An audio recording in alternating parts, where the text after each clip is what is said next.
everyone, and welcome to Conversations with Busi. My name is Busi Maluleke, and welcome to my YouTube channel. So excited about today's episode on this Thankful Thursday. I have an awesome guest by the name of Neli, and today we'll be discussing something slightly different. So on this channel, we are very fascinated and really love gratitude and the spirit of thankfulness.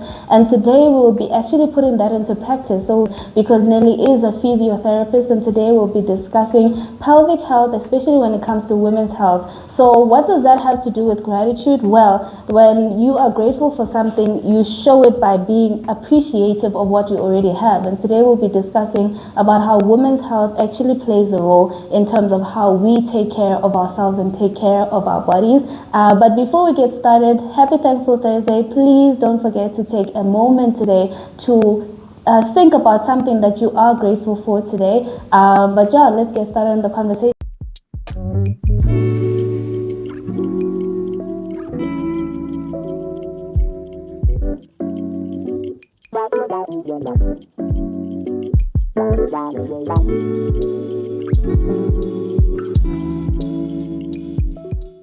Hi Nelly. Hi Lucy. How are you today? I'm okay.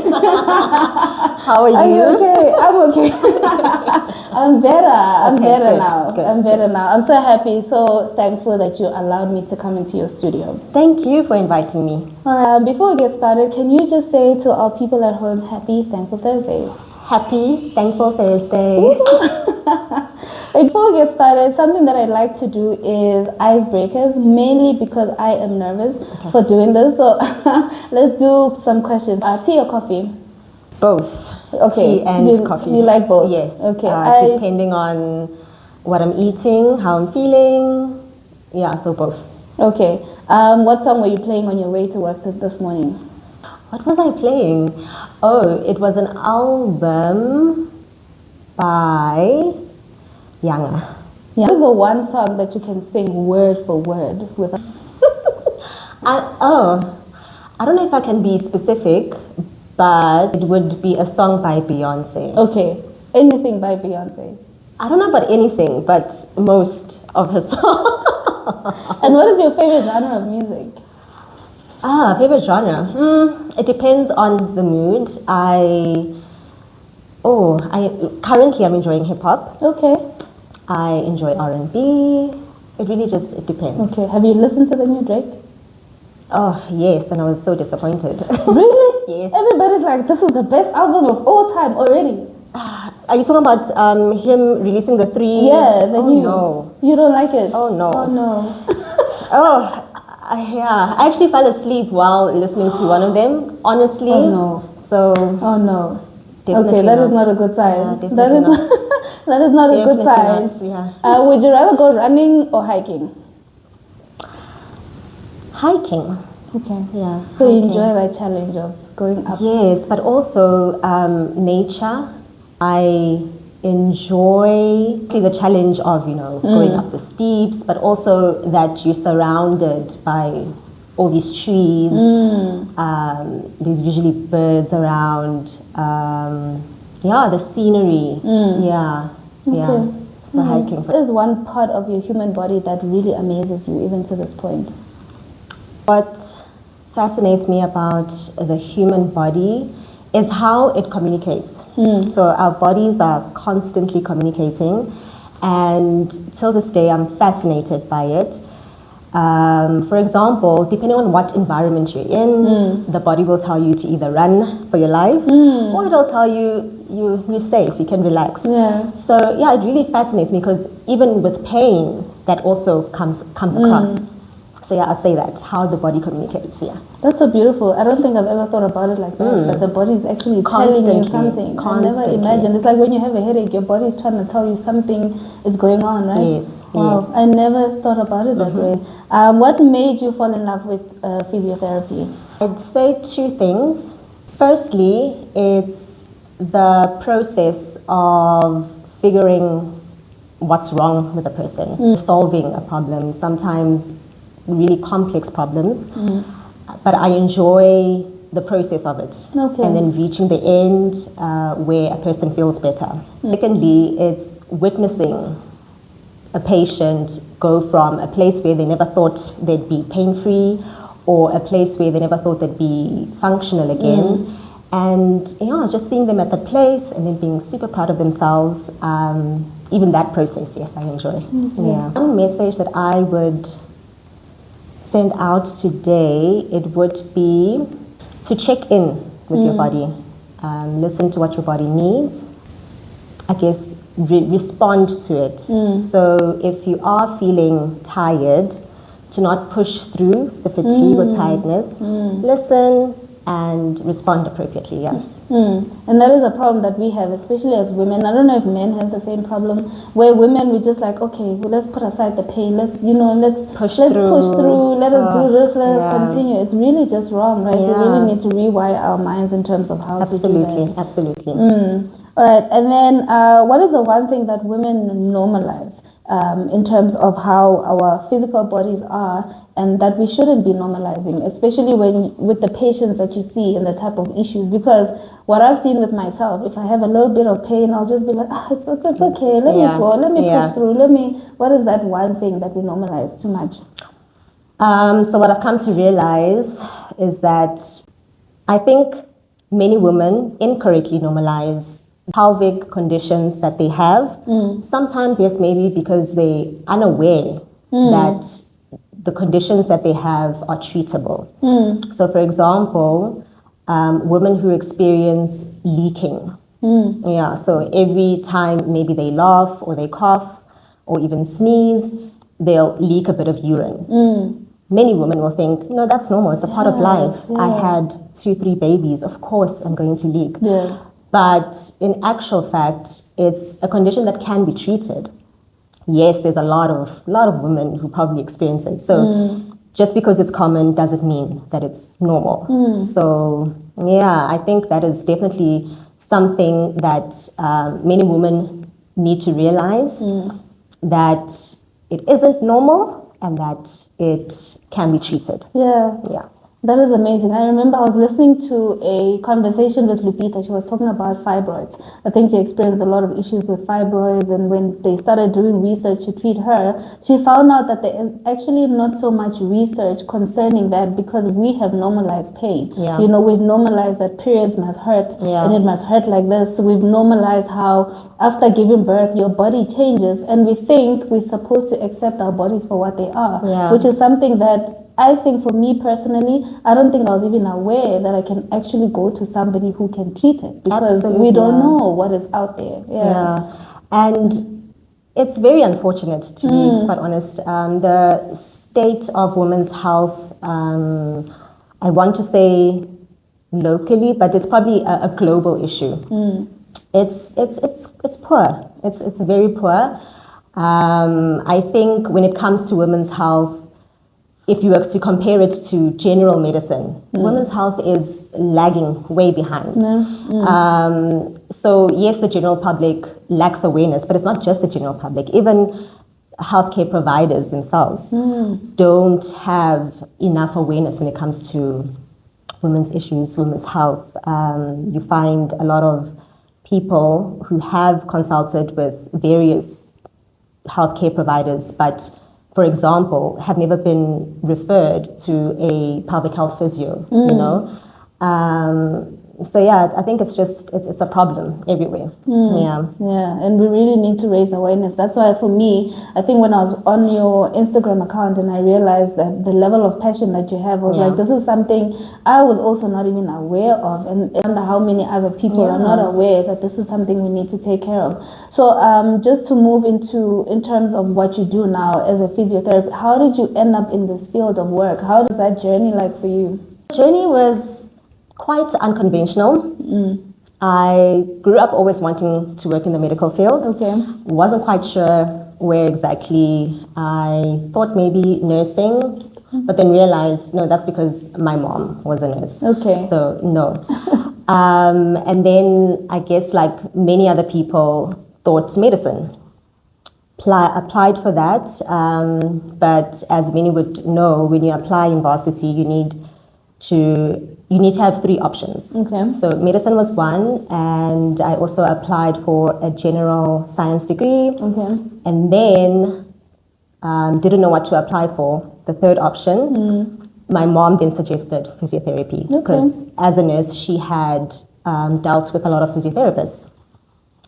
Before then, I had no clue what a physiotherapist was or what physiotherapy was. I'd never met a physiotherapist before. But yeah, I applied. Wasn't accepted for medicine, so then I continued with the general BSc, which I quickly realized I did not enjoy at all. But luckily, around the same time, I then got accepted for physio and saw that as an escape. And that's how my journey into physiotherapy started. Yeah. And then how the women's health bit happened. I realized that with the tools and skills I had acquired while studying physiotherapy, I didn't have the full ability to assist a loved one in her postpartum phase. So then because of that, it then propelled me to enroll in a women's health course, which I then did. And then that's when I realized that, okay, this is where I definitely need to be. So yeah, that was the journey. And what was the thing about the women's health and recovery, especially about after childbirth, that made you decide that this is something that I would really like to do?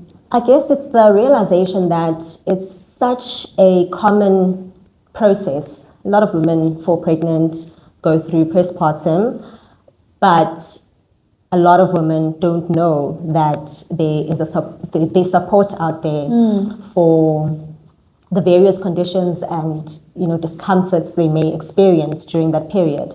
It was disheartening for me to realize that with something that is so common, like such a common human experience, so many women, and not just women, healthcare providers don't know that women in postpartum can seek support from various kinds of healthcare providers. So yeah, I think that was my biggest motivator. Yeah. And how do you end up with your own practice? How long have you had that? What has the journey been like for you to have this?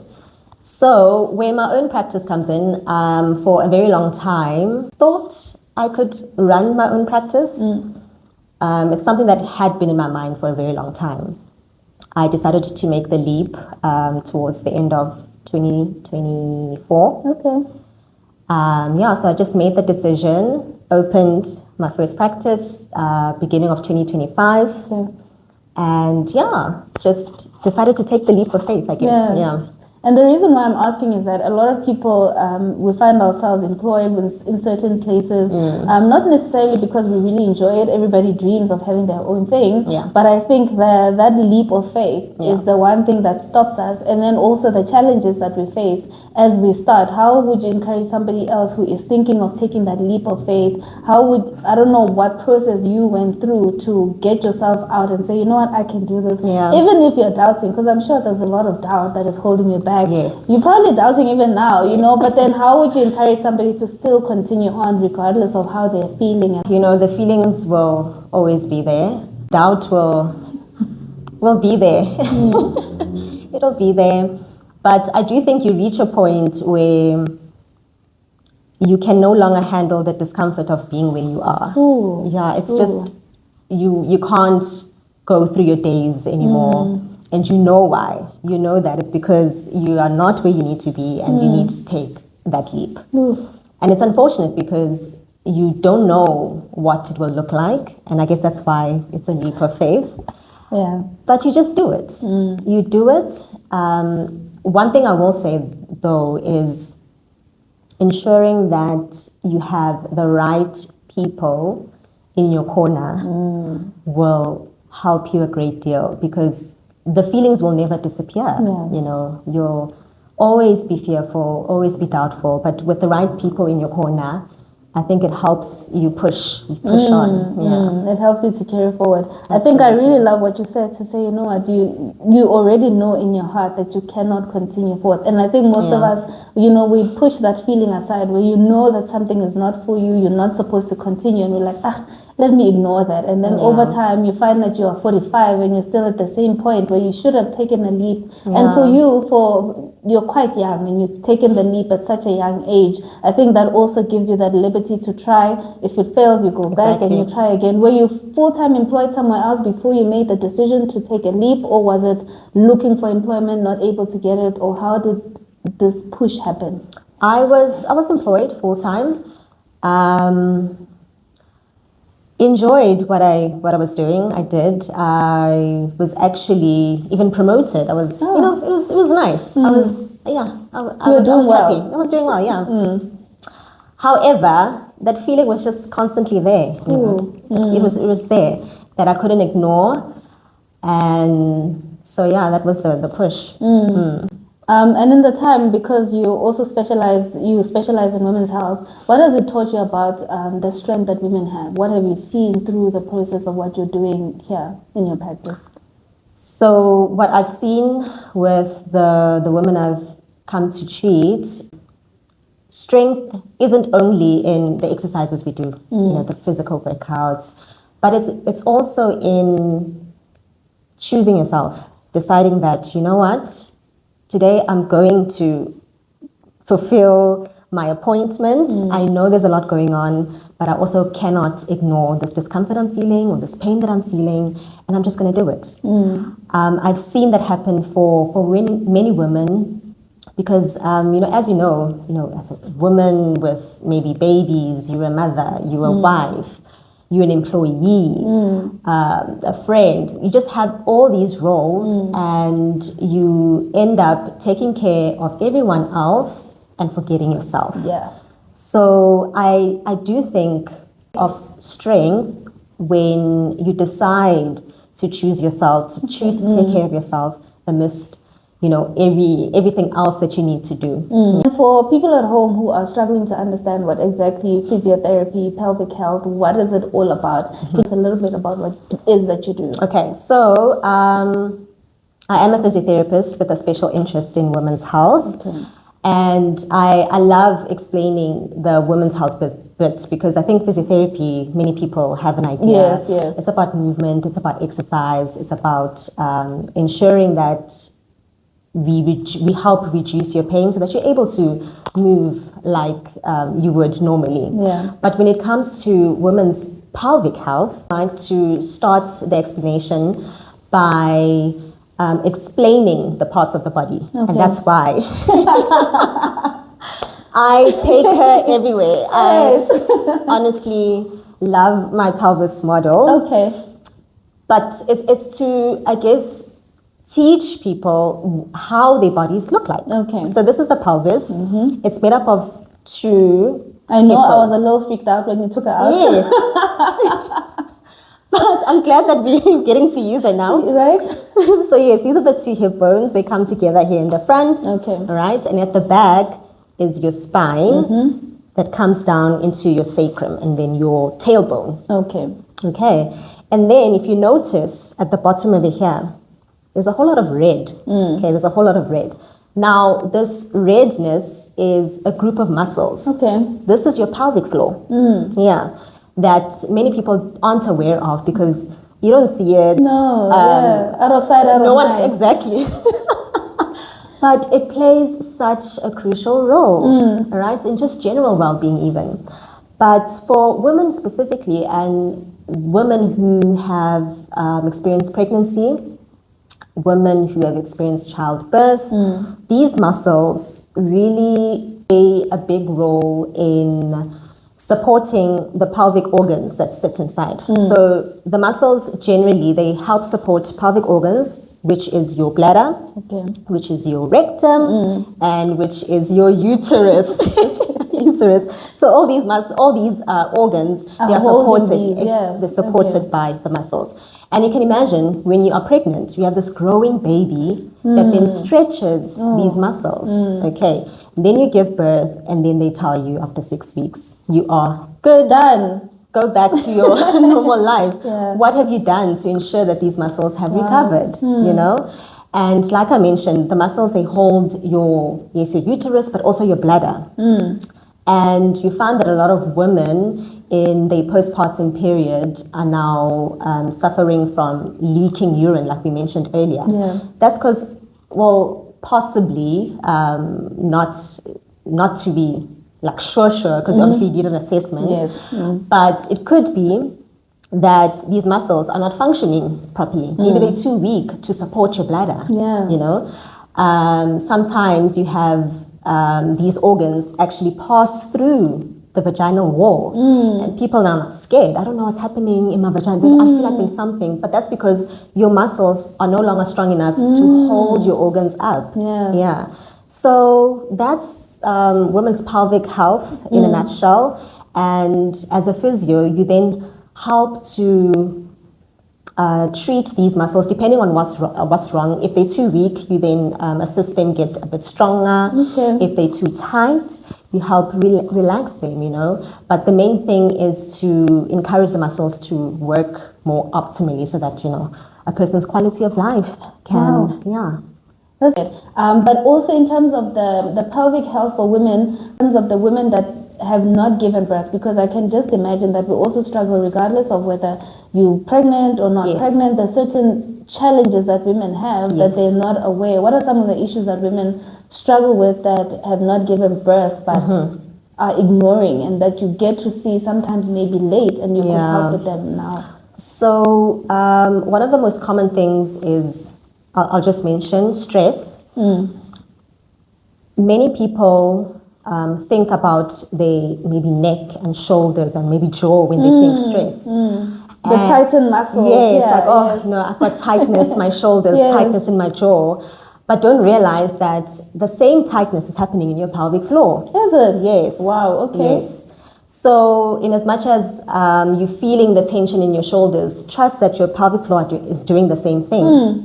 So then in that instance, you find that sometimes that can lead to leaking urine as well. Okay. It can lead to sexual dysfunction as well.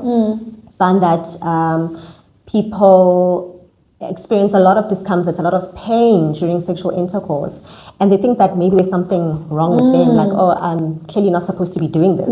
But no, it's just that your pelvic floor muscles aren't working the way that they should, and it can be treated. And it's something that we don't talk about. I mean, it's not like we meet with girlfriends over coffee and I'm like, I was experiencing pain last night. I really need help. We don't talk about it at all. And the emotional reward that you get in terms of what you're doing, because it's almost as if you give a voice to people that have been silenced by their pain. What has been the emotional reward that you get from watching people get the help that they need after being so silent? Oh, it's honestly, it's been the best. And for me, what I enjoy the most, or what I look to do mostly, is to ensure that everyone that comes to see me walks away having known something about the pelvic floor. Like, just know that it exists. Yes. Know that there's certain things that you can do to ensure that it's healthy, it's working optimally. And so if I can get someone to have that aha moment, I'm pleased. I feel like my job here is done, because what that will do, they will then sit with their girlfriends and have a chat with their girlfriends. Hey, I saw this person. Maybe you should consider seeing people like this person, and you can definitely have your issues sorted out. This is what I also appreciate about having this type of conversations, because, you know, it gives a voice to the things that have been silenced for so long, to say, you know what, it's actually okay to say, I'm uncomfortable with this, I need to see somebody. And, you know, having people like you is very beautiful for us to have that person who can help us. And speaking of beautiful things, on Thankful Thursdays, one thing that I do is we encourage gratitude. We encourage that moment to take a moment. You know, sometimes in life is lifing. We go through a lot, and you know, you can get carried away with your problems. And so, speaking of which, what are you grateful for this beautiful Thursday? I am so grateful for the people that I have in my corner. Like I mentioned earlier, running a practice that you started from scratch is not easy. Oh, it's not easy. I often tell people who ask that if anyone needs advice about starting a practice, I would just advise them to not do it. Just it's. I would not recommend. Oh my God, It's really? that hard. It's that hard. However, the people that I have carried me so well. The colleagues that I have, yes, I'm so grateful for just everyone that's around me, just helping me run this practice. People on social media also have, you post things. You're just thinking it's just ads. No one really sees this, but they do. They do, and they consult. Oh, I'm just so grateful for that. Yeah. Really love is happening in the culture is the community is coming back again. Community is becoming popular again. Women coming together is becoming very popular. So I really love that you love the community and that you have people around you. Sometimes I think people struggle to know that there is community and people available for them. How would you advise somebody who is sitting at home and thinking that, you know what, I'm all by myself, I don't have support? Because sometimes support is only as available as you are willing to have the support, right? How would you advise somebody to begin to have some sort of a community in their life? Step outside.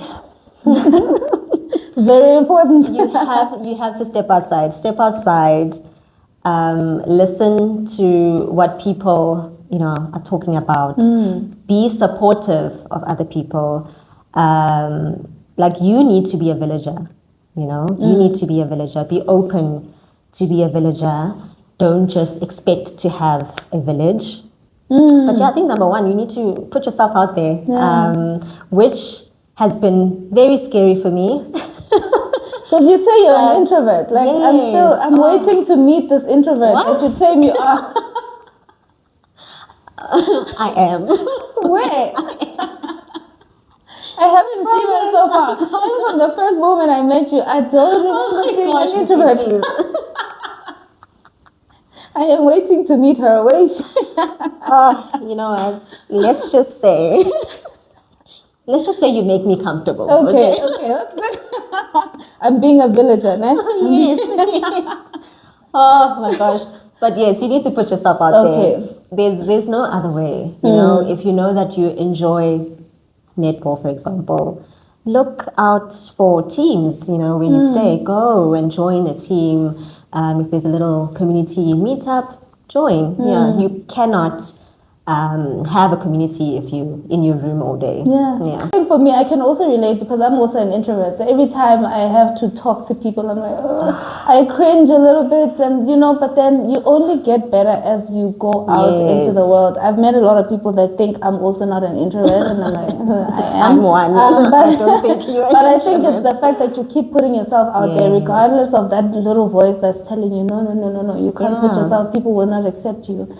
So that is beautiful to say. Go outside and be a villager.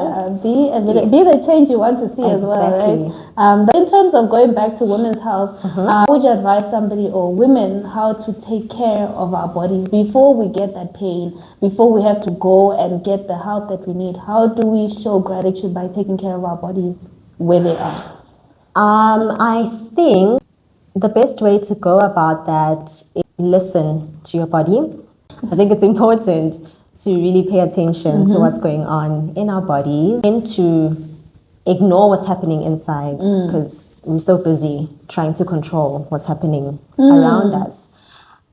So I think the best way to ensure that you're taking care of yourself is to always listen, pay attention, give yourself some time, even if it's just 2 minutes, to just look within. What's happening? Am I too exhausted? Do I really want to go to that place?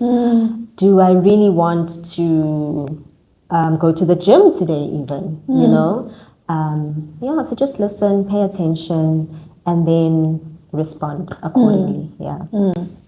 Because if it's someone like me, I will be taking a walk and I'll feel a little bit of pain. I'm like, I must walk through it. I hope that will stop today. Please. Yes, this is why I needed to be here today.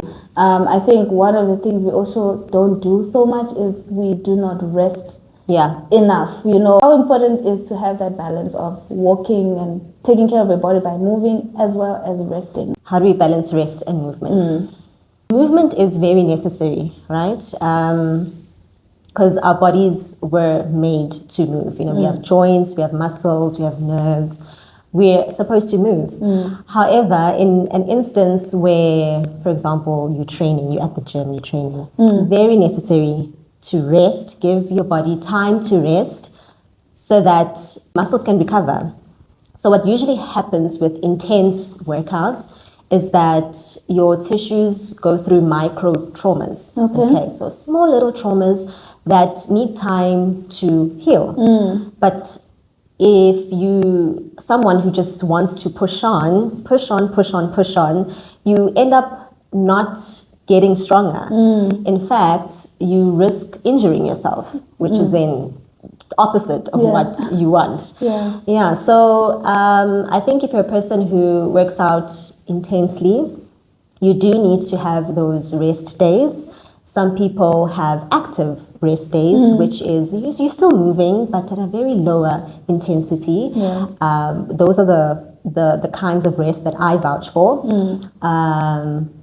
But if you listen to your body, then you'll definitely know when it's time to move and it's time to slow down. Right. So what does holistic wellness or true wellness look like for you in this season and right now? Wellness looks like asking for help. Acknowledging that I cannot do everything by myself, which has been hard, but I'm also realizing the benefits of asking for help and accepting it also. True wellness means doing things that are based on my values. If I set boundaries, respecting those boundaries. Taking care of the people around me also. Moving my body, which is probably supposed to be way up there. But moving my body daily. Eating, not sure about well all the time, but just making sure that I eat. I say that because with the stress of running a practice and all of that, you tend to forget to do the very important things. So wellness looks like eating, remembering to eat. And what would your daily routine look like that gets you up and running? I try to make sure that I move my body every morning. Mornings aren't the same, but I've learned not to pressure myself with regards to what type of movement I do. Any movement works, even if it's just dancing for 30 minutes. I'm just like, okay. We moved today.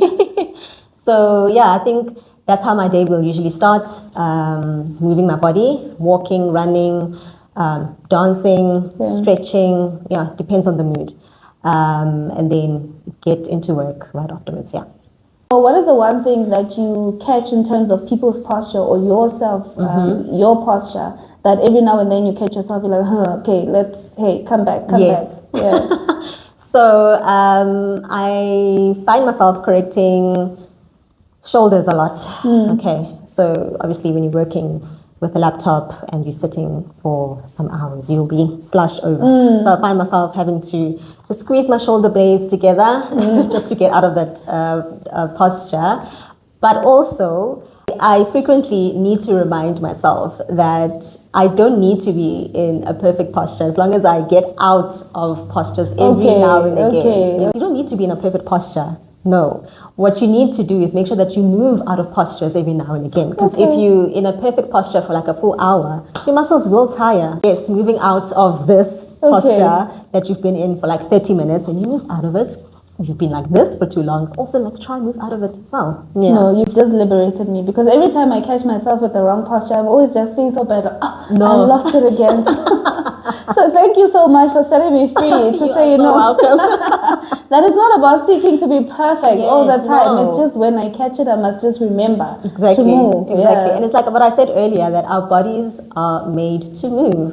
So you being still for like an hour straight, you're not helping your muscles. So first and foremost, I think it's important that office workers realize that they shouldn't be seated for too long. Get up, go get some water, get out of a sustained posture, right? What is the most underrated form of self-care? Sitting and doing nothing. Right? Just be bored. Yes, just or laying and doing nothing, but just not thinking about anything, not having to do anything, just rest. That is like you're setting me free for from so many things today.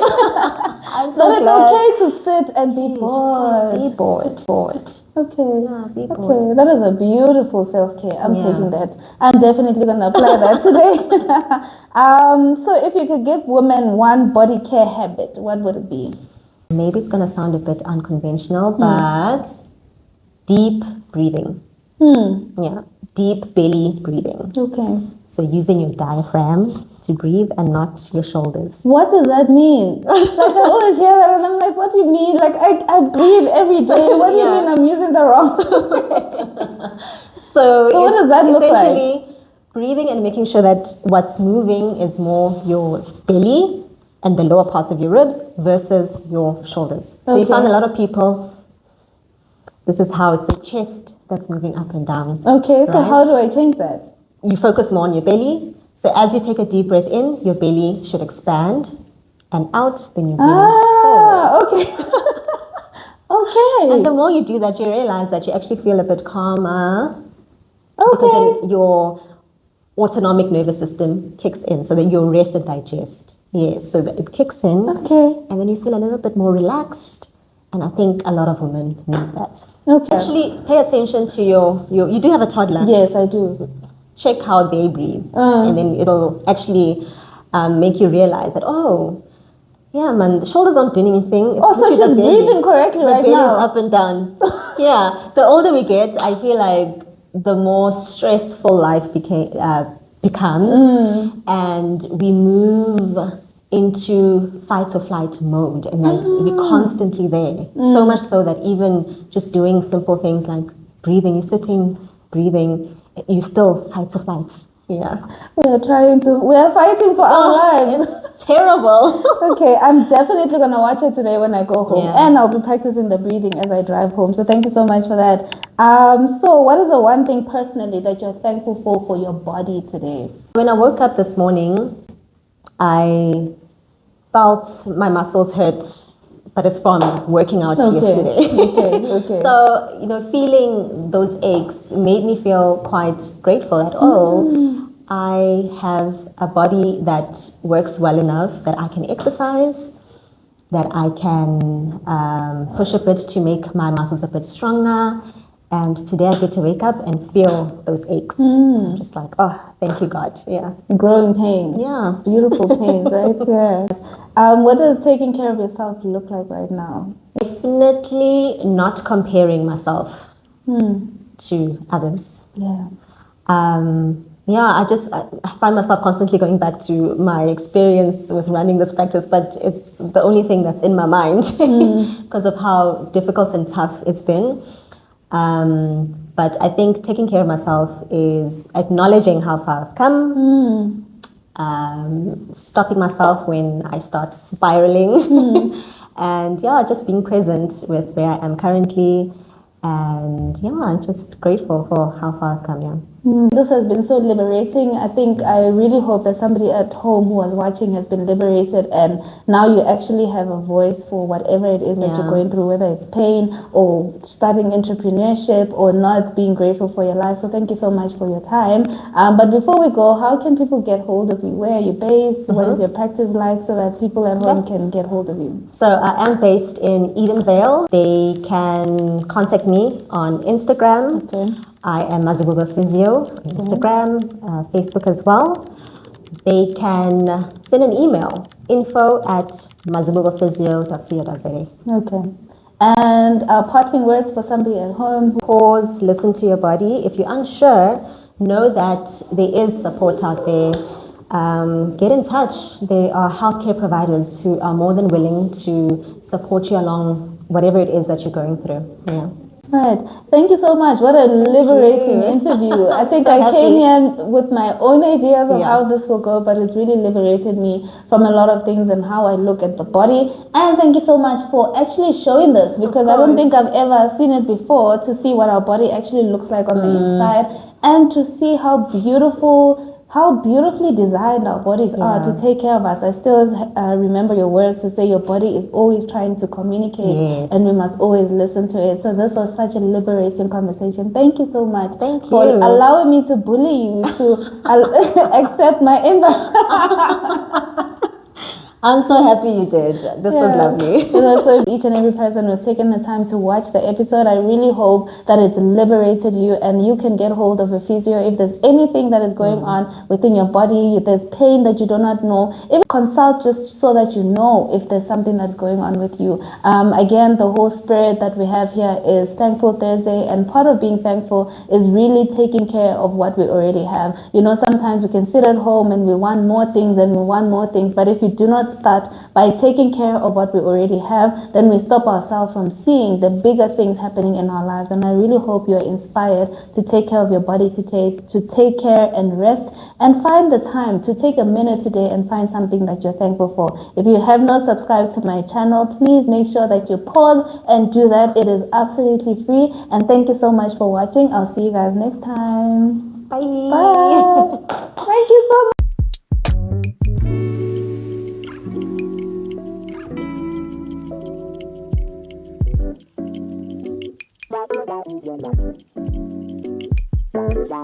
Thank you.